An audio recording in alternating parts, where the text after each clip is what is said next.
Welcome to Dreamtime History, where we explore fascinating historical topics in a calm, relaxing format designed to help you unwind and drift off to sleep. Tonight, we'll be journeying through the fall of the Roman Empire, discovering how ordinary Romans experienced the slow collapse of their civilization, the political turmoil that tore their world apart, and what daily life was like as everything they knew crumbled around them. If these boring history narratives are helping you sleep, please leave a like and subscribe. Your support helps us create more content for your peaceful nights. Now, make yourself comfortable as we begin our historical journey. Think you're having a rough day? Wait until you hear what it was like watching the Roman Empire slowly crumble around you. Imagine waking up one morning to find your currency worth half what it was yesterday, your government in shambles again, and rumours spreading that another barbarian horde is approaching the city. And this wasn't just a bad week. This was your life for decades. The story of Rome's fall doesn't begin with dramatic invasions or sudden catastrophe. It begins with a slow, grinding decline that most Romans didn't even realise was happening at first. Picture yourself in the year 235 AD, standing in the bustling markets of Rome. The city still gleams with marble facades and impressive monuments. Citizens still wear their togas proudly, conducting business as they have for centuries. You might not have noticed that something was fundamentally wrong with your empire. You can almost smell the mix of fresh bread and spices wafting through the air. Feel the smooth stones beneath your sandals, worn smooth by countless footsteps over the years. Hear the cacophony of merchants hawking their wares, the clip-clop of horses, and the constant chatter of 1 million inhabitants going about their daily lives. Everything seems normal, everything feels eternal. But you're about to witness the beginning of what historians would later call the crisis of the 3rd century. You're probably wondering what exactly went wrong. Well, settle in, because this is where things get interesting. In the span of just 50 years, Rome would have 26 different emperors. Think about that for a moment. 26 leaders in 50 years. That's an average reign of less than 2 years each. Imagine if your country changed its entire government every 24 months. Brutal. As you go about your daily routine in Rome, you start noticing subtle changes. The imperial guard seems more tense. Merchants whisper more frequently in corners. The price of bread keeps creeping up, week by week. Your neighbour mentions that his son's legion hasn't been paid in months. These aren't dramatic apocalyptic signs, just little things. The kind of things that make you slightly uneasy, but not enough to change your plans. I know you're getting comfortable, but bear with me as we explore these early warning signs that most Romans ignored. Picture yourself as an ordinary citizen, perhaps a shopkeeper or a minor bureaucrat. You've got your routines, your responsibilities, your family to care for. You don't have time to worry about whatever political squabbles are happening in the palace. After all, emperors come and go, but Rome is eternal, right? The first real shock came when Emperor Severus Alexander was murdered by his own troops in 235 AD. You might have heard about it through the neighbourhood gossip network. Did you hear? The soldiers killed the emperor. Again. It's becoming disturbingly routine. The Praetorian Guard, supposedly the emperor's loyal protectors, has become the most dangerous threat to imperial stability. You can almost see the scene playing out. Soldiers gathering in muttered clusters, counting their grievances like merchants count coins. No pay for months, promises broken, campaigns that lead nowhere. Then someone suggests what everyone's been thinking. Why not make someone else emperor? Someone who might actually pay us what we're owed. Before you know it, another emperor lies dead, and another general is being hailed as the new Augustus. As time passed, the pattern became depressingly familiar. You're probably feeling drowsy right about now, and honestly, the repetitive nature of imperial assassinations during this period is oddly soothing. Emperor Maximinus Thrax ruled for 3 years before his own men killed him. His successors, Gordian I and Gordian II, lasted 22 days. 22 days. Think about that. Not even a month of being the most powerful man in the world before meeting a violent end. But here's what's really interesting. And by interesting, I mean utterly exhausting for the average Roman citizen. Each new emperor needed to prove his legitimacy. How do you do that in ancient Rome? You throw elaborate games, distribute money to the troops, launch military campaigns, and generally spend massive amounts of the imperial treasury. Remember those rumours about barbarian hordes approaching? Well, they're starting to sound less like rumours and more like regular news updates. Picture yourself now in the year 250 AD. You're older, perhaps a bit greyer, your children are grown, and you've seen 7 or 8 emperors come and go. The marble facades are looking a bit shabby now. Maintenance costs money, and money is increasingly hard to come by. The government keeps issuing new coins, but they contain less and less silver. Your savings, accumulated over decades of careful work, are slowly becoming worthless. You might be thinking that's not so bad. Inflation happens, right? Well, during the height of the crisis of the 3rd century, prices increased by over 1,000%. A loaf of bread that cost 1 sestertius now costs 10. Your salary hasn't budged. Do the math, and remember, you're doing it with Roman numerals, which makes everything more tedious. Like we talked about with the political instability, the economic problems fed directly into social chaos. Wealthy merchants started hoarding goods, anticipating further price increases. Poor citizens grew increasingly desperate. The middle classes, shopkeepers, craftsmen, minor officials found themselves squeezed from both directions. You can almost feel the tension in the air, thick as the smoke from 100 cooking fires. As our historical journey continues into these troubled times, you'll discover that watching an empire fall is less like watching a building collapse, and more like watching paint peel, tedious, gradual, and somehow both fascinating and deeply boring. The drama of individual assassinations gives way to the monotonous grind of institutional decay. Remember those barbarian tribes we mentioned earlier? By now, around 250 AD, they're not just rumours anymore. The Goths have been making serious incursions along the Danube. The Franks are pressing against the Rhine frontier. The Sasanian Empire in the east keeps launching attacks whenever Rome seems distracted. And Rome is very, very distracted by its internal squabbles. You're probably imagining massive barbarian invasions, hordes sweeping across the countryside like something out of a movie. But the reality was much more mundane. These weren't organised conquests, they were migrations.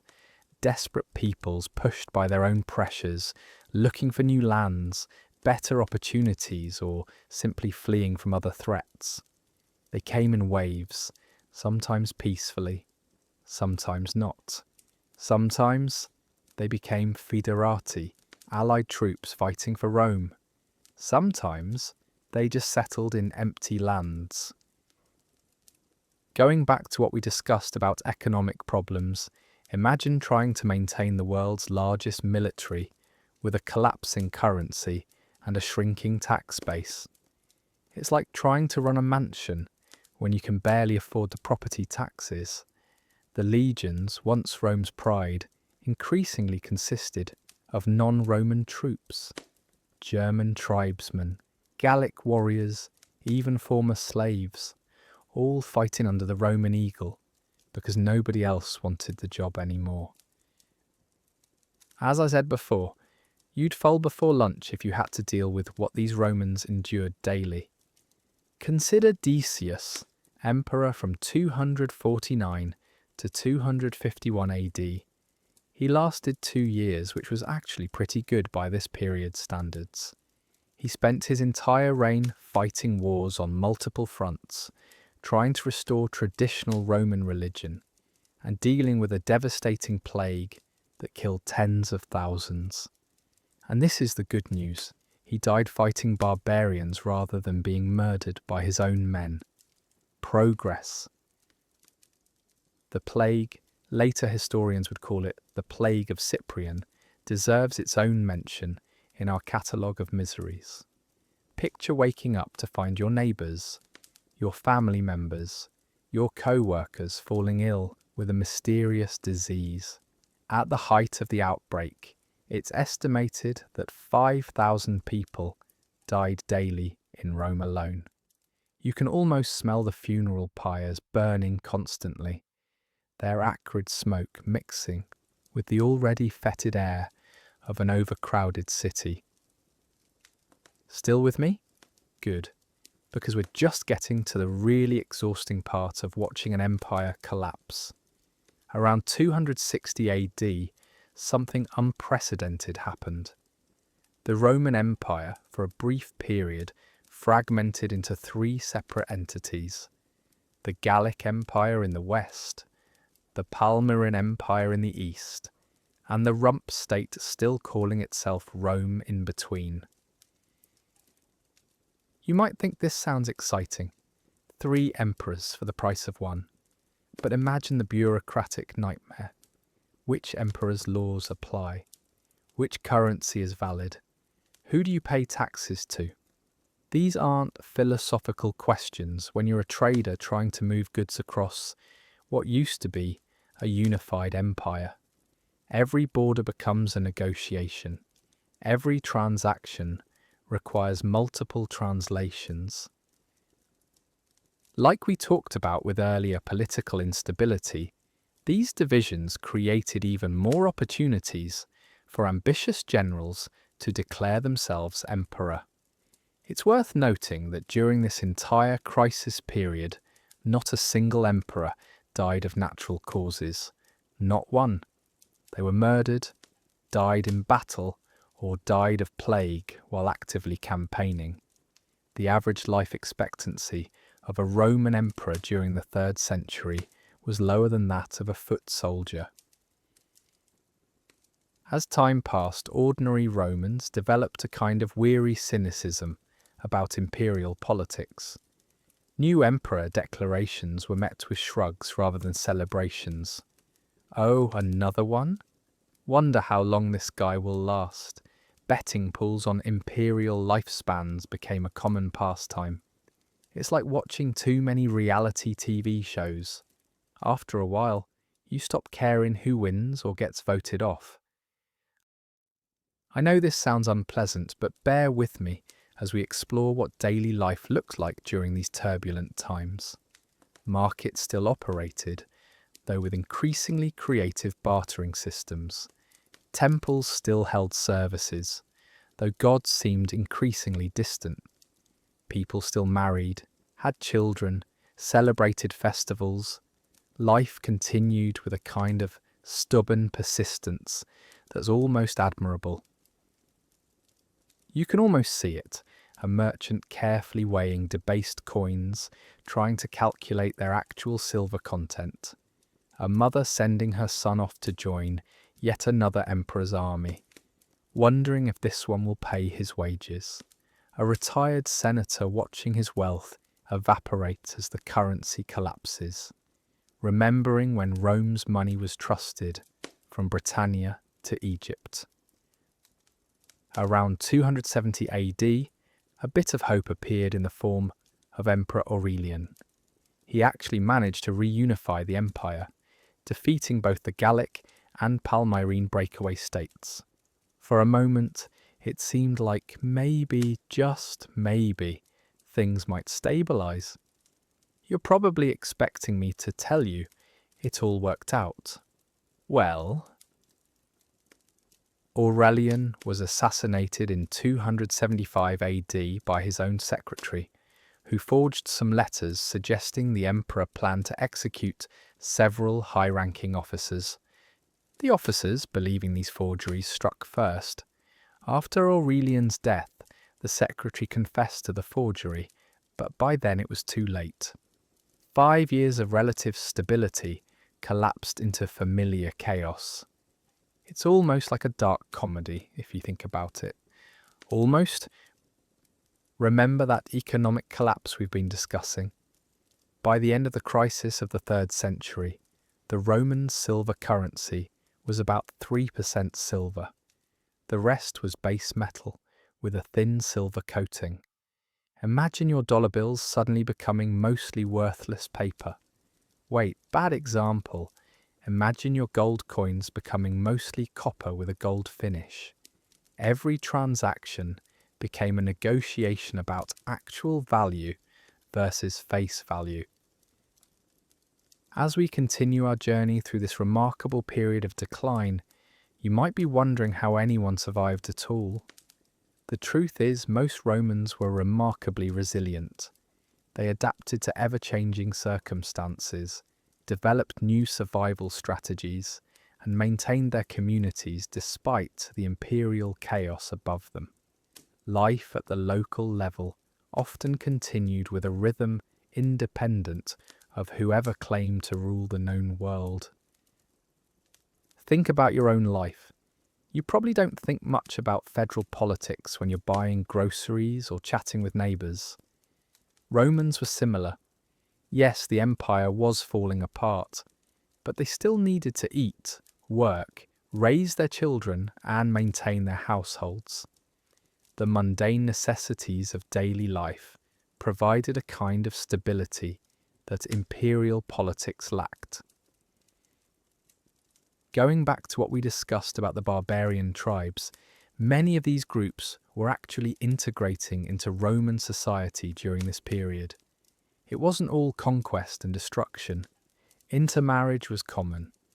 Barbarian customs mixed with Roman traditions. New languages and dialects emerged.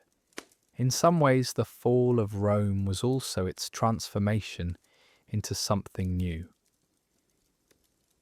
You can almost imagine the scene, a Gothic settler arguing with his Roman neighbour about property lines, but in Latin, a Roman soldier sharing wine with his Frankish comrade-in-arms, children of mixed heritage playing in streets that had seen 1,000 years of Roman domination, unaware they were witnessing the birth of medieval Europe. As we reach the end of this first part of our journey through Rome's decline, you're probably feeling quite relaxed by now.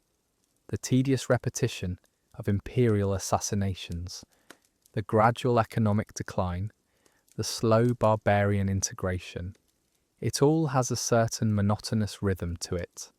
Like watching leaves fall in autumn, each event seems significant, but the overall process is so gradual it becomes almost soothing.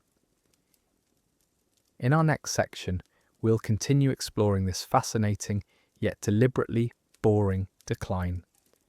We'll discover how the late 3rd century gave way to the 4th, how the empire briefly rallied under the tetrarchy system, and why even attempted reforms couldn't stop the inevitable. We'll meet more emperors with ever more creative deaths, witness the rise of Christianity, and observe how ordinary Romans continued their daily lives as their 1,000-year-old world slowly transformed into something entirely new. For now, Let the steady rhythm of imperial collapse carry you toward peaceful sleep. Think of those ancient Romans persisting through change, adapting to circumstance, finding meaning in simple daily routines, even as their entire civilization reshaped itself around them. Their story continues, and so does our journey through these remarkable, exhausting, and ultimately rather soporific historical events. As we continue our journey through the history of the fall of Rome, we left off at the end of the crisis of the 3rd century, around 275 AD. The empire had been carved up, reunified, and was now facing yet another succession crisis after Emperor Aurelian's death. You're probably wondering if this story gets any more cheerful. Well, settle back into your pillows, because we're about to explore the late 3rd and 4th centuries, a period that seemed to promise recovery, but ultimately delivered more of the same grinding decline. Picture yourself now in 284 AD. A general named Diocletian has just been proclaimed emperor by his troops. If you were keeping track of imperial lifespans at this point, you might have given him 6 months, maybe a year if he was lucky, but Diocletian surprised everyone by doing something radical. He actually tried to solve the empire's problems rather than just loot the treasury. This, as you might suspect, was both exhausting and ultimately futile. Diocletian's solution was called the Tetrarchy, which sounds impressive until you realise it just means rule by 4. I know this sounds unpleasant, but bear with me as we explore this Byzantine bureaucratic experiment. The emperor decided that one man couldn't effectively rule the entire empire, so he divided it among 4 rulers, 2 senior emperors called Augusti and 2 junior emperors called Caesars. Think ancient Rome meets corporate management structure. You can almost see the planning meetings, 4 middle-aged men sitting around a table, dividing up provinces like pizza slices. You take Gaul, I'll handle Syria, he gets Egypt, and you can deal with Britannia.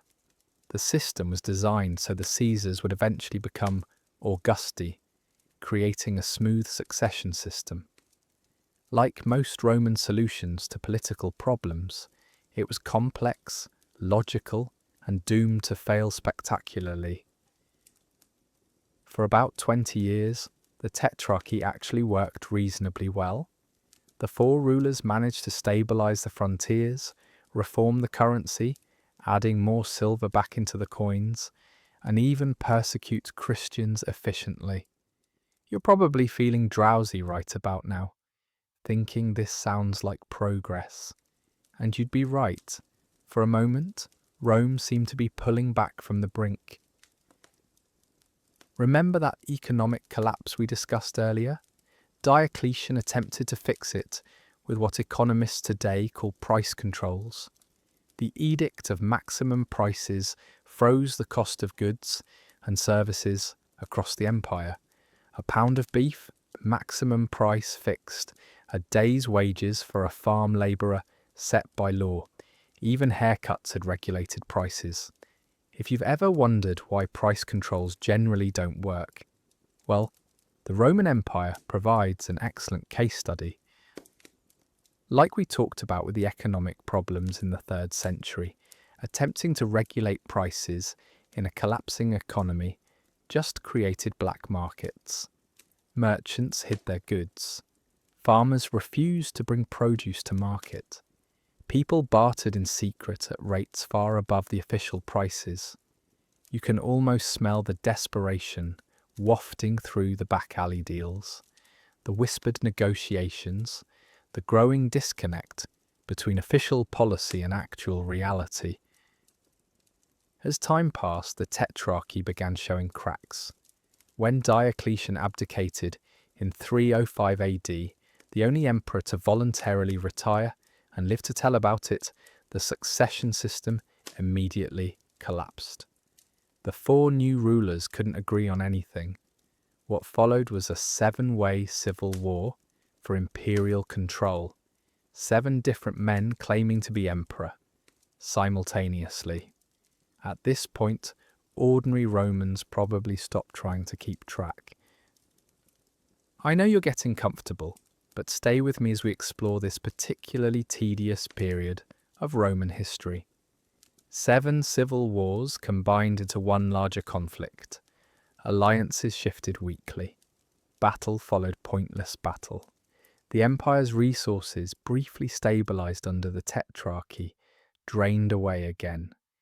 It's like watching a really bad reality TV show where nobody can remember who's allied with whom, and viewers stop caring who gets voted off next. Then something unexpected happened. One of the contenders, a man named Constantine, won. Not through superior strategy or beloved leadership, but simply by outlasting and outmaneuvering his rivals. By 324 AD, he was the sole emperor of a reunified empire. You might be thinking this sounds like good news after all that chaos. Well, hold on to that thought for a moment. Constantine made several decisions that would fundamentally reshape the Roman world. First, he legalized Christianity through the Edict of Milan. Remember those Christian persecutions we mentioned? They now flipped from persecution to imperial favor virtually overnight. Imagine if your government suddenly made your fringe religious movement the state-sponsored faith. The social whiplash was extraordinary. Going back to what we discussed about barbarian integration, Constantine also expanded the practice of recruiting barbarian tribes into the Roman army. Entire tribes were settled within Roman territory as foederati, allied troops who maintained their own laws and customs but served Rome militarily. On paper, this solved manpower problems. In practice, it meant Roman armies increasingly consisted of non-Romans fighting for an empire many of them barely understood. You might be wondering about Constantine's most famous decision, founding a new capital city. Constantinople, built on the site of ancient Byzantium, was positioned to control trade between Europe and Asia. You can almost picture the construction. Thousands of workers hauling marble and gold across the Bosphorus, building a new Rome, while the old one slowly decayed. Like building a new house, while your old one's foundation crumbles. As I said before, Constantine's reign seemed to promise renewal, but the underlying problems remained. The economy was still fundamentally broken. The currency reforms helped, but inflation continued. The barbarian threat intensified rather than diminished. And now there was a religious dimension to imperial politics that added new layers of complexity and conflict. Picture yourself as a Roman citizen around 330 AD. You've lived through multiple emperors, economic crisis, civil wars, and now religious transformation. The city of Rome itself feels less important as imperial attention shifts eastward to the new capital. You can almost sense the gradual abandonment, like watching your neighbourhoods slowly empty out as people move to newer suburbs. Still with me?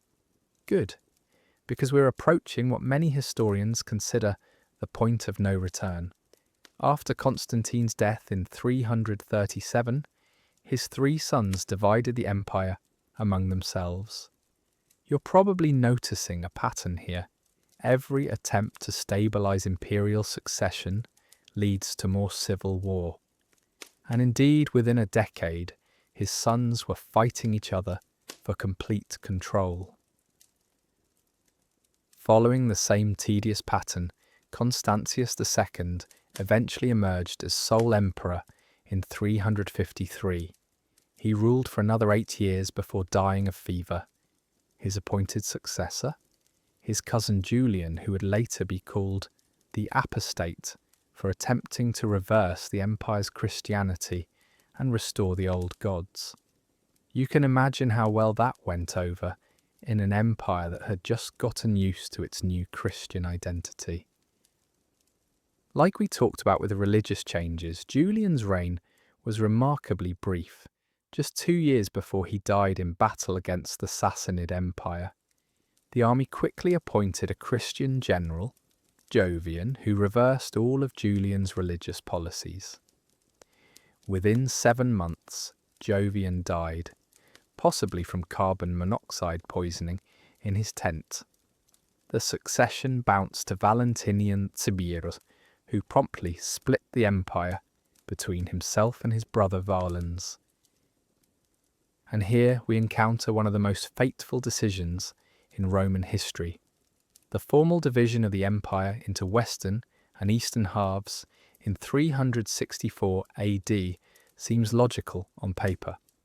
2 smaller, more manageable units, each with its own emperor and administration. But in practice, it created competing power centres and reduced the empire's ability to respond to threats requiring coordinated action. You might think a smaller empire would be easier to defend. Well, think about trying to maintain a fence around your property when you've suddenly divided it in half. Each half has less resources, less manpower, and often competing interests. When the Goths pressure the Danube frontier, the Eastern Empire's problem becomes the Western Empire's problem, only when it's too late to coordinate an effective response. Remember those barbarian tribes from our earlier discussion. By 370 AD, they weren't just raiding, they were being pushed into Roman territory by even more fearsome forces from the east. The Huns, led by various kings, but most famously later by Attila, created a domino effect of tribal movements. The Visigoths fled into Roman territory to escape the Huns. The Romans, exhausted and under-resourced, had little choice but to accept them. Gradually, the character of the Roman army and society was changing. What we call Roman in the late 4th century bore little resemblance to the Rome of Augustus or even of Diocletian. Latin was giving way to local languages. Roman citizenship meant less as taxes, and military service meant more. You can almost feel the cultural identity diluting, like wine mixed with ever more water until you're not sure you're drinking wine anymore. As our historical journey continues through these years of transformation, you'll discover that the fall of the Western Roman Empire wasn't a single event, but a gradual process. Each emperor tried different solutions: military reforms, religious policies, administrative reorganization, but the fundamental problems persisted. The empire was like an aging body trying to fight off multiple diseases while its immune system slowly failed. Around 375 AD, Valens, the Eastern Emperor, faced what seemed like a manageable barbarian crisis. The Visigoths wanted to cross the Danube and settle in Roman territory. In exchange, they would serve in the Roman army and pay taxes. It seemed like a reasonable deal. More soldiers, more taxpayers, and the barbarians would be Rome's problem rather than Rome's enemies. You're probably guessing this didn't work out as planned. What followed was a masterclass in how not to manage a refugee crisis. Roman officials exploited the Visigoths, selling them food at inflated prices, enslaving some of them, and generally treating them as resources to be extracted rather than potential citizens to be integrated. The Visigoths, understandably, revolted. The result was the Battle of Adrianople in 378 AD, one of Rome's worst military disasters. I know this sounds like action-packed military history, But bear with me, watching Valens prepare for this battle was probably tedious in the extreme. Months of bureaucratic preparations, supply requisitions, troop movements that moved at a snail's pace. Roman military efficiency had long since given way to bureaucratic sluggishness. By the time Valens actually confronted the Visigoths, momentum and initiative had long since passed to the barbarians. The battle itself was a catastrophe. Valens died, along with perhaps 10,000 Roman soldiers, including many of the best remaining troops in the Eastern Army. The Visigoths, now thoroughly hostile, rampaged through the Balkans. You can almost hear the news travelling back to Constantinople.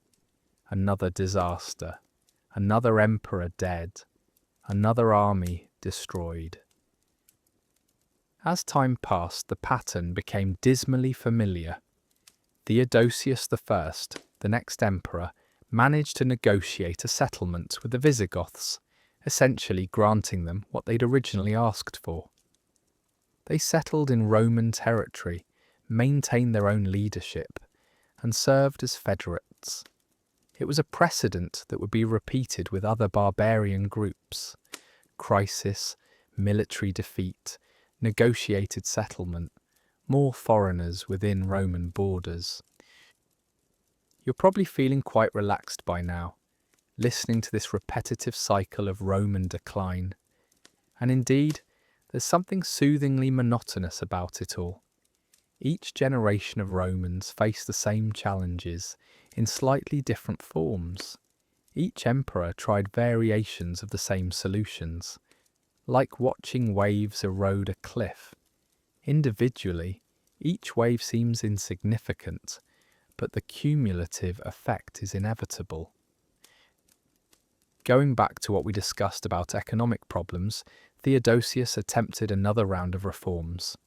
He banned the old pagan religions entirely, making Christianity the sole legal faith. He attempted to restore the army's strength. He even managed to briefly reunify the empire in 394 AD.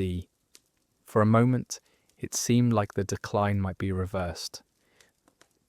But Theodosius died in 395 AD, and the empire immediately split again between his two young sons. Arcadius ruled the east, Honorius the west. Neither was particularly competent, but that hardly mattered anymore.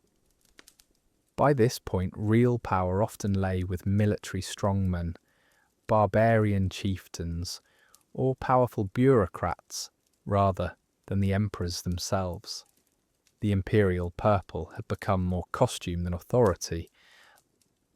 Like we talked about with barbarian integration, the late 4th century saw the emergence of what historians call successor states within Roman borders.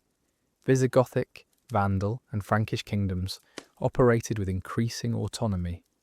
They used Roman titles, minted coins with imperial images, and maintained the fiction of Roman authority while effectively ruling themselves.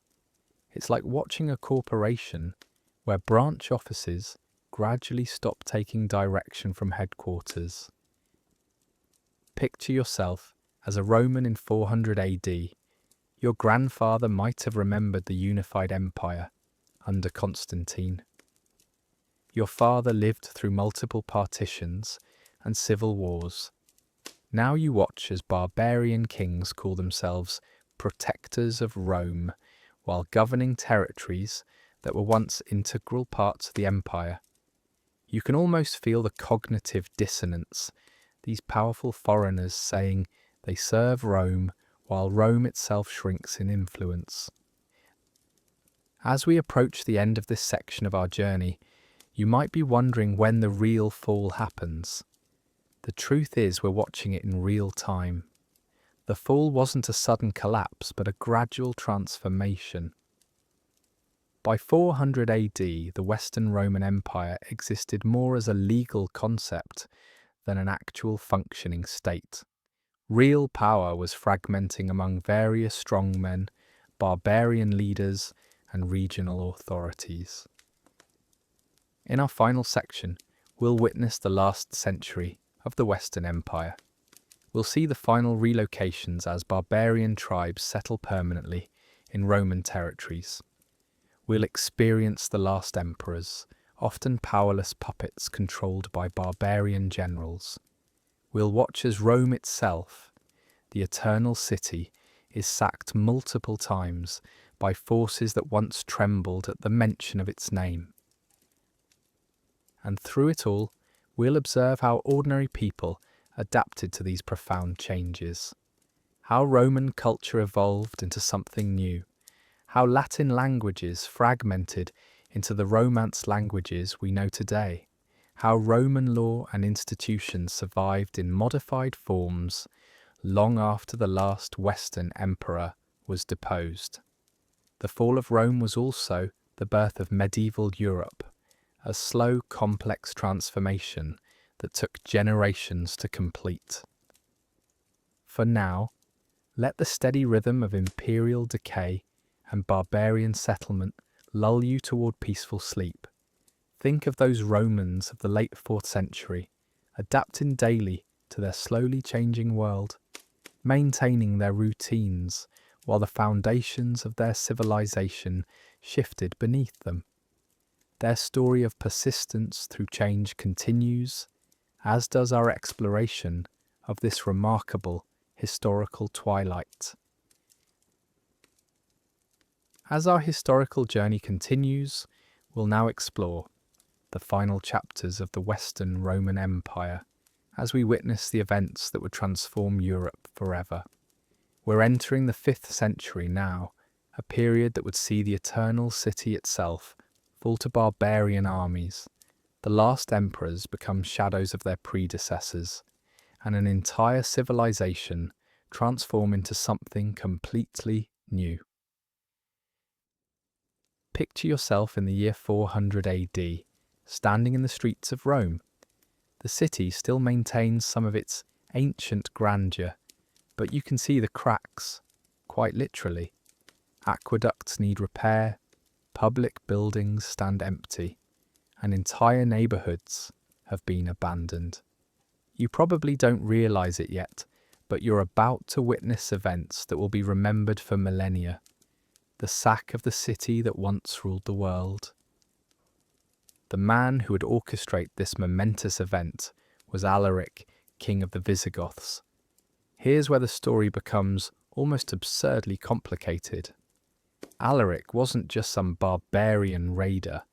He was a Roman general appointed by the empire itself. You can almost picture him in his Roman military uniform, wearing imperial insignia, speaking Latin fluently, yet leading an army of fellow Goths who had grown tired of Roman promises. I know this sounds like something from a surreal comedy, but bear with me as we explore this bizarre situation.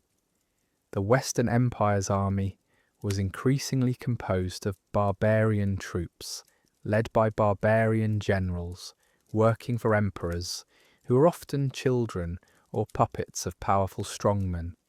Roman titles had become a shell game. Everyone claimed to serve Rome while pursuing their own interests. As time passed, Alaric's position became untenable. The imperial court in Ravenna, no longer in Rome itself, the emperors had moved to this more defensible city, repeatedly failed to pay his troops. Like we talked about with earlier military problems, unpaid soldiers have a tendency to become extremely practical about their loyalties. You might be wondering why this led to the sack of Rome. Well, when you're leading an army of hungry, unpaid barbarians, you need to find resources somewhere. Alaric marched on Rome 3 times between 408 and 410 AD. The first 2 times, the city managed to buy him off with increasingly expensive bribes. Think of it as ancient protection money. Nice city you have here. Shame if something happened to it. Going back to what we discussed about economic collapse, Rome's treasury was essentially empty by this point. The Western Empire couldn't afford to pay its own armies, let alone bribe every barbarian chieftain who approached the city walls. So in 410 AD, when Alaric demanded payment for the third time and received nothing but empty promises, he did what unpaid contractors have been doing throughout history. He seized what he was owed by force. Picture the scene on August 24th, 410 AD. You're a Roman citizen, perhaps standing on one of the 7 hills, watching as Visigothic warriors stream through the city gates. You can almost hear the clash of weapons, smell the smoke from burning buildings, feel the ground shake as statues topple. But here's what's interesting, and by interesting, I mean deeply anticlimactic. The sack was remarkably restrained by ancient standards. Alaric, you see, was a Christian. He ordered his troops to respect churches and religious sites. They took what they needed: food, money, supplies, but avoided the wholesale slaughter that characterized many ancient city sacks. Still, the psychological impact was enormous. Rome, the eternal city, had fallen. For many, it felt like the end of the world itself. You're probably feeling rather drowsy by now, which is fitting because the Roman government's response to this crisis was similarly lethargic. Emperor Honorius, safe in Ravenna, was reportedly more upset about the death of his favourite chicken, named Roma, than about the actual sack of Rome. When informed that Roma had fallen, he initially panicked about his pet, before learning that the city, not the chicken, had been taken. As I said before, the imperial court had become increasingly disconnected from reality. Honorius spent his time raising chickens and making clocks, while his empire crumbled. His advisors played court politics while barbarian kingdoms carved up imperial territory. The machinery of government continued its bureaucratic routines, even as the state it served dissolved. Remember those economic problems we kept mentioning? By 420 AD, they had reached terminal levels. The Western Empire's tax base had shrunk dramatically as provinces fell under barbarian control. The remaining territories were squeezed so hard that many citizens preferred barbarian rule, which often meant lower taxes. You can almost imagine the provincial tax collectors increasingly desperate reports. "Sir, there's no one left to tax. They've all joined the Vandals." Like we talked about with barbarian integration earlier, by this point the empire was becoming a patchwork of semi-autonomous kingdoms. The Vandals controlled North Africa. The Visigoths had established themselves in Spain and southern Gaul. The Franks dominated northern Gaul. Britain had been effectively abandoned to local rule. Each of these kingdoms maintained the fiction of serving Rome while governing independently. Gradually, you would have noticed these changes even in daily life. Local strongmen replaced imperial officials. Regional languages gained prominence over Latin. Trade networks that had connected the Mediterranean for centuries began to fragment. Still with me? Good, because we're approaching the truly tedious part, the parade of final Western emperors. Between 450 and 476 AD, a series of ineffective emperors held the increasingly meaningless title of Western Roman Emperor. Most were children, many were puppets of barbarian generals, and several served for less than a year. Watching this procession of powerless figures was probably like watching a really boring reality show where everyone knows the outcome is predetermined. Around 450 AD, a new threat emerged that temporarily unified what remained of Roman forces. Attila the Hun, whose very name inspired terror across Europe, began pushing westward. You might be thinking this sounds exciting, but watching an empire prepare for invasion when its resources are exhausted is mostly administrative tedium, punctuated by moments of panic. I know you're getting comfortable, but bear with me as we explore the Battle of the Catalonian Plains in 451 AD. This was probably the last great coalition army fielded by the Western Empire.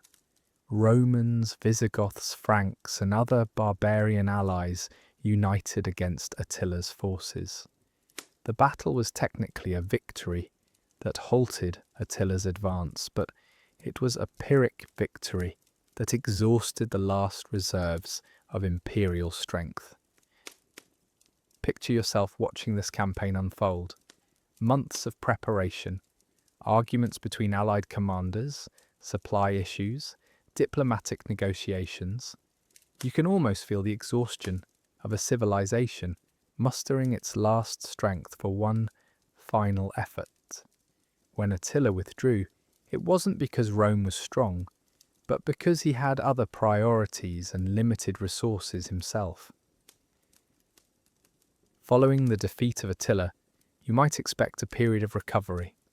Instead, the empire continued its inexorable decline. The Vandals, who controlled North Africa, decided to pay Rome a visit in 455 AD. Unlike Alaric's relatively restrained sack, the Vandals lived up to their modern reputation. They spent 2 weeks systematically stripping Rome of anything valuable. You're probably wondering how the common people experienced these repeated sacks. For many Romans, daily life continued with surprising normalcy between crises. Markets still operated, craftsmen still worked, farmers still tended their fields. The fall of Rome was less a catastrophic event and more a gradual transition from imperial rule to local autonomy. Like we talked about earlier with barbarian integration, many Romans simply adapted to new rulers. A shopkeeper in Rome might find himself selling goods to Visigothic warriors one day, and remnants of the imperial guard the next. Laws and customs changed gradually. Latin began mixing with local languages, creating the Romance languages we know today. As we approach the conventional end date for the Western Empire, the process becomes almost comically anticlimactic. By 476 AD, the Western Emperor was a child named Romulus Augustulus, a name that ironically combined Rome's founder with its first emperor. He was controlled by his father Orestes, who was himself controlled by the barbarian general Odoacer. Going back to what we discussed about political instability, when Orestes refused to grant land to Odoacer's troops, Odoacer simply deposed both father and son. But here's the interesting part. Odoacer didn't declare himself emperor. He sent the imperial regalia to Constantinople and announced he would rule Italy as a representative of the Eastern Empire. It was the ultimate bureaucratic solution. The Western Empire ended with paperwork, not bloodshed. Picture the scene in Rome on that day in 476 AD. No dramatic speeches, no magnificent battles, just a barbarian general handing over some fancy clothes and jewellery while explaining he'd continue managing imperial affairs more efficiently. You can almost see the scribes quietly updating their records. Position of Western Roman Emperor abolished. See Eastern Empire for continuation of services. As time passed, the transformation from Roman to post-Roman society accelerated. Old Roman institutions evolved into medieval ones. The Senate, though stripped of real power, continued meeting for decades. Latin remained the language of administration and church, even as spoken language fragmented into regional dialects. Remember those Christian persecutions from our earlier discussion?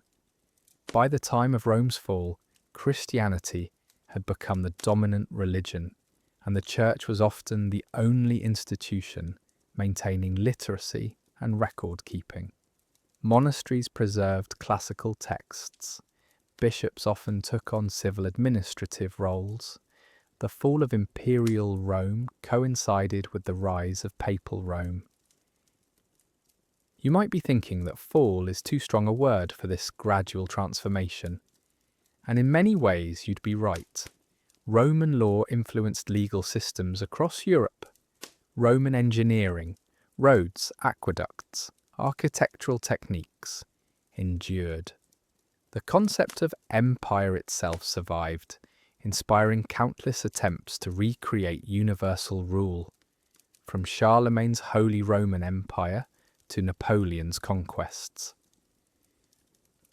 Like we talked about with economic changes, the transition brought both loss and adaptation. Long-distance trade decreased, but local economies often thrived. Urban life shifted toward rural manorialism, but agricultural innovation spread. The Mediterranean world fragmented politically, but remained connected culturally for centuries.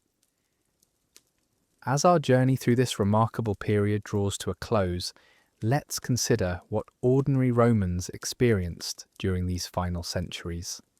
For most, life continued with surprising continuity, despite political upheaval. Farmers still worked the same fields, artisans practiced the same crafts, families maintained their traditions and customs. You can almost imagine a Roman grandmother in 500 AD teaching her grandchildren the same lullabies her own grandmother had sung, preparing the same traditional foods, passing down the same stories, all while the world outside transformed around them. The fall of empire was dramatic from a political perspective, but for most people, life flowed on with the steady rhythm of seasons and generations. Gradually, what we call Roman culture evolved into something new without completely disappearing. Languages changed, political structures transformed, but underlying patterns of daily life showed remarkable persistence. The end of the Western Roman Empire marked not a catastrophic break, but a metamorphosis, like a caterpillar becoming a butterfly. You're probably feeling quite relaxed by now, having witnessed this 1,000-year civilization's long, slow transformation. And there's something profoundly peaceful about recognizing how change happens, not through dramatic upheaval, but through countless small adaptations over generations.